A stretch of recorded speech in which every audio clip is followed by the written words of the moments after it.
And now, Deep Thoughts with Michael Myers.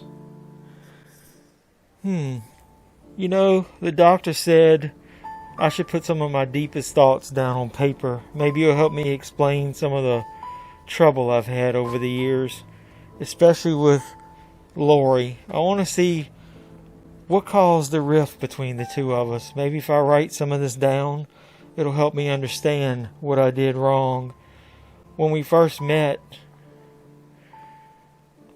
Hey, Laurie, why's your dad trying to sell my house? Can you help me out with that? Yeah, I don't think she understood what I meant. I don't know. There was always something going on between us. Hey, Laurie, where's your dad? I need to talk to him. I need to get those keys from my house. Yeah, for some reason her and her dad were just hell-bent on selling my house. I even tried to talk to her later on at the hospital, and she ran away again. I don't know what's going on with her. We've never been able to seem to communicate properly. Hey, Laurie, this is a little extreme. I just wanted to know your dad's phone number. I need to talk to him about that key. Jeez. Yeah, I don't know. She always seemed to want to run away from me. Later, I tried to confront her again, and look, she acted like she'd never seen me before. I don't know. I don't know what's going on between the two of us. We're disconnected. I need to find a better way to connect to her. And then later, years later, I tried to talk to her once again, and she brought her daughter and granddaughter into it. What's going on? What's with this fire shit again? This is ridiculous. Come on now, Laurie. I'm tired of this. There's got to be a better way. Yeah, I don't know. Maybe if I disappear for 2 or 3 years, come back, it'll give both of us time to reflect. And I can spend some time writing in my journal and trying to figure out why I have these dark thoughts. Yeah, that's the ticket. These have been Deep Thoughts with Michael Myers.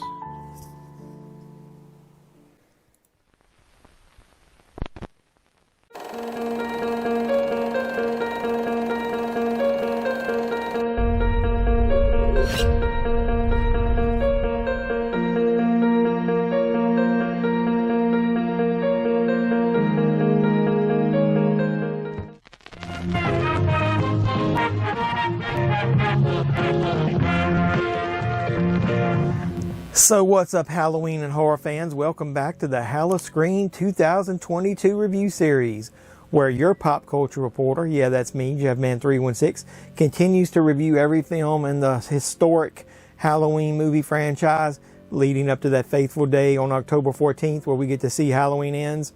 I know some will see it before then. But can you believe we're only a few days away from the return and the potential end of Michael Myers, at least in this timeline? So as you already know, in this review series, I'm always joined by the terrifying YouTubers shown in the opening graphic. I've been so honored to be included in this review series, and I appreciate all of you who've supported me and everyone else who's participated in the HalloSCREAM review series. I know we've all done our best to try to make the best possible review of each film. So don't forget to drop likes on all the videos you watch. It really does help. Make comments down below whether you agree with us or not. Subscribe to my channel and all of theirs. And I know you're going to find some great content here, now, and in the future. So please do that. So let's go ahead and keep this review series rolling as I get to the 2021 sequel to the 2018 Halloween movie, Halloween Kills. What are we waiting for? Let's go. So Halloween Kills is the 12th film in the franchise. And can you believe Ends will be the 13th chapter? Is 13 going to be the lucky number for us? Let's hope so. So Halloween Kills once again stars Jamie Lee Curtis as Laurie Strode. Judy Greer returns as her daughter Karen. Andi Matichak returns as her granddaughter Allison. James Jude Courtney once again plays the shape Michael Myers. And Will Patton comes back as Officer Frank Hawkins. We also get some returning legacy characters. Those include Tommy Doyle. This time he's played by Anthony Michael Hall. And you get some of the old originals returning too. Sheriff Brackett, He's once again played by Charles Cyphers. Lindsay is played by Kyle Richards. And Nancy Stevens even comes back again as Nurse Marion Chambers. So Halloween Kills was a very divisive film, to say the least, when it came out. Even though the sequel brought back some of our fan favorite legacy characters from the original film to join in on the fun, the element of social commentary scared off a lot of the casual fans of the Halloween franchise or just horror fans. And it pissed off some of the hardcore fans. I, for one, had mixed emotions when I came out of the theater of seeing it for the first time. But after multiple viewings over this past year, I'm not ashamed to say that Halloween Kills has become one of my favorites in the franchise. There is more to love here than there's to hate, people. So let's start by briefly describing the plot of this movie to you. The nightmare isn't over as the unstoppable killer Michael Myers escapes from Laurie Strode's trap to continue his reign of terror over unsuspecting Haddonfield.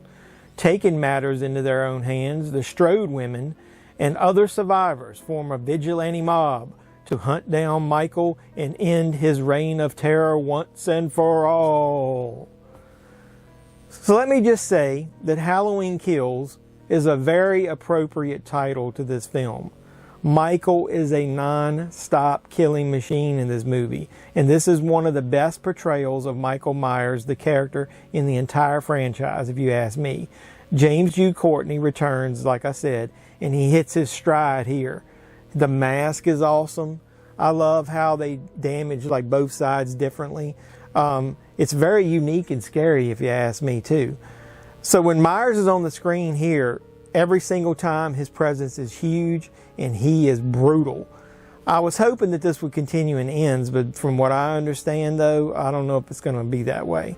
Well, at least, like I said, the mask looks cool, and check out my review of the Ends mask. I love it. Every single time that I've watched Halloween Kills over the last year, I think I've liked it more and more each time. I love the opening 20 to 25 minutes of the film. You could not ask for a better opening than this franchise. You find out that Hawkins survived the idiotic attack of Dr. Sartain from the 2018 movie, and that was an amazing discovery. You had Cameron being the one that found him, so he gets a little redemption for his assholey character from the first movie. The flashback scene, it's nothing but amazing. You can't describe it any other way. And I like the extended version a little more. You get to see Michael playing a little peekaboo with Lonnie in the bushes. Now, having Hawkins kill his own partner in that struggle with Michael Myers in the house, that was a little bit cheesy, but everything else was spot on, including the guy that played Loomis. They couldn't have asked for a better character, and I love it. They made him look and sound just like him. So discovering how Myers survived the house fire wasn't really surprising, but it was cool to see it unfold on the screen. I know some people didn't like the firefighter massacre scene, but I actually loved it. When Michael exits the door of the house and holds that Halligan bar, it basically says, "Yeah, man, game on." That's totally badass. The aftermath scene of Team Strode going to the hospital was also pretty good, and you get to see some pretty realistic surgery being done on the character of Laurie. I didn't even mind that bar scene where we're introduced to the legacy characters.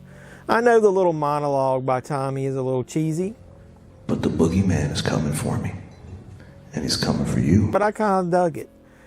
I did wonder why, though, that they didn't question Laurie's absence more. You know, Tommy mentions her. If she's really part of that annual celebration, why didn't they question where she was or look for her?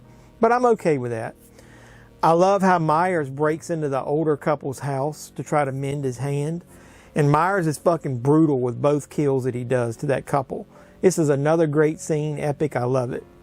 The extended part of that scene with Myers in the bathroom at the beginning was supposedly where we saw Nick Castle. Unfortunately, it got cut out of the theatrical version. But I love the extended version of this movie. So after the first act or two, we do get a few problems introduced. Everyone hates the Evil Dies Tonight segments, and I do agree that they're annoying and stupid as hell. I'm not really going to say that too much in here. There is no way anyone would believe that escaped mental patient is Michael Myers either. But I do have a chapter button on my remote control where I can skip over that and get to the next segment. Makes it easier to digest, people. So I'm not going to beat a dead horse here and keep talking about Evil Dies Tonight. Everybody else does that enough, but I'm going to say this. I think a lot of people exaggerate just how bad that catchphrase is. Yes, it is bad, it's cheesy, but it shouldn't be the reason to hate the film. I think some online comments and reviews that people have about this movie is where they're just jumping on board with others just to bash the film because of that one thing. So, well, isn't that a social message in itself? They tried to showcase that here. People are maybe sheep and they're easily influenced by others. Well, not this pop culture reporter. I don't like it, but I'm not going to let it take away from the rest of the movie. I also like the extra Haddonfield characters that they sprinkled in, like the nurse and the doctor couple who were in the bar. You briefly saw them debut in the 2018 film, during Michael's hike through the neighborhood. And then, of course, you get Big John and Little John. Someone said that I should make an opening skit about Big Jeff and Little Jeff, but I really couldn't think of a creative way to link that into the Halloween Kills movie, so I didn't do it. Oh well, you just get Big Jeff here reviewing the film. Those two characters are really interesting. I like them. They connect to the original story because they're living in Michael Myers' childhood house. I like their sense of humor. It seems kind of natural and free-flowing. It's not forced humor like some of the scenes in the 2018 film. I even like the character of Karen here. She redeems herself a little bit. She isn't a total Karen. She's the one that puts an end to that whole hospital garbage scene. She even confronts Michael at the end and helps set up a pretty good trap for him, if you ask me. It's not her fault that the rest of the town fuck it up after she leaves and can't finish the game that they started. So I'm just going to say Karen is going to be dead and ends. She does die at the end of this movie. Laurie confirms that in the new trailer. She mentions about her daughter dying. I don't know why people were so dead set on her being alive. I mean, most people didn't like the character, even though I did. So there are some negatives. I'm not just going to praise this film. Let's dig into a few of those. I don't think the character of Laurie was utilized enough. Her ramblings about Michael transcending and basically spending the whole hospital made me feel like this was like Halloween 2 all over again. Maybe, though, that when she does find out that Michael was not as obsessed with her as she was with him, that's going to lead to her mindset in Halloween Ends. I don't know. So also, I wish they hadn't treated the Hawkins character like it was. I liked the Hawkins character. I thought he was a strong character. Having him on the sidelines and Laurie on the sidelines, hopefully they'll utilize both of them more. And speaking of that, they wasted a lot of the legacy characters. Tom Lee was rambling through half of this movie, and the dialogue they gave him was garbage. He could have been a very strong character. I wish maybe they'd have introduced him in 2018, and then they could have pieced him more together with Halloween Kills, or maybe not kill him. But speaking of not killing, they didn't kill Lindsay. She got sent to the hospital in that one scene. I like the scenes that Lindsay was in. Maybe we'll get more of her. I heard at first she may only be in one scene in Ends, but that might have got expanded a little bit. She might be in a couple, actually. And so then we get to Nurse Marion, and she dies once again. Well, at least she got that Loomis line in this time to Michael. So people still don't understand how she's still alive. I'm in Halloween fan Facebook groups, and there's literally once a week I see a post of, how is Marion still alive? I saw her die in Halloween H2O. People, do you not understand timelines? To me, you're not a true quote-unquote fan if you haven't went and watched the other movies, or at least you don't understand the timelines before you go into this new trilogy. Nothing exists other than the 78 movie. Move along. There's nothing to see here. So that's basically my few gripes. I know that a lot of people don't like that fight scene at the end when they do finally attack Michael, basically half the town probably. I'm okay with it. I do think it's a bit silly, the lady that shows up with the damn iron. What is she expected to do with that? But these are clumsy people that really probably have never fought anybody. But I do think they probably could have done a better job. And can anybody aim a damn gun in any of these movies? Does nobody shoot Michael other than in the shoulder or in the side of the face or wherever? Nobody actually hits an organ. How about in the brain? How about instead of stabbing him in the middle of the back, Karen goes over, gets a gun, double taps him in the back of the head, movie over. I think that's a lot of nitpicks. You need to take the movie for what it is. Halloween Kills. There's a lot of kills. There's a lot of Michael. This is the Michael showcase movie. The next one is not going to be. I don't think he's going to be in it that much. But we'll talk about that more after that movie debuts and we review that one. So I want to know what you think about Halloween Kills, because I'm going to go ahead and say it. I'm giving it 2 enthusiastic thumbs up. It'll be very interesting when I try to rank it and see where, but every time I watch it, I think it goes up a little bit more. I love it. Like I said, 2 thumbs up from me. What about you? Let me know in the comments down below. What do you think of Halloween Kills? Where do you think it ranks in the franchise? I want to know your comments. Then after you do that, make sure you're supporting the channel by, after you like it and you comment. You also need to share the content, let other people know, and not only watch my reviews, but watch everybody else's.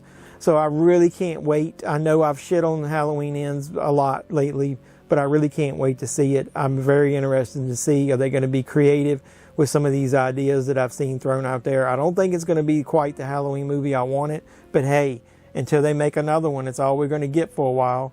So like I said, keep supporting me and everybody else in this HalloSCREAM review series, and we'll wrap it up next week as far as the review series with Halloween Ends, and then we're going to do a ranking video after that. And I'm going to keep posting Halloween content throughout the month, so keep watching that, keep watching all my reviews, everything else. I think that's about it. So I'll go ahead and wrap it up by thanking you once again for supporting me and watching this video. And until next time, boys and girls, this is JevMan316, your pop culture reporter, signing out saying, you guys be safe out there from the boogeyman.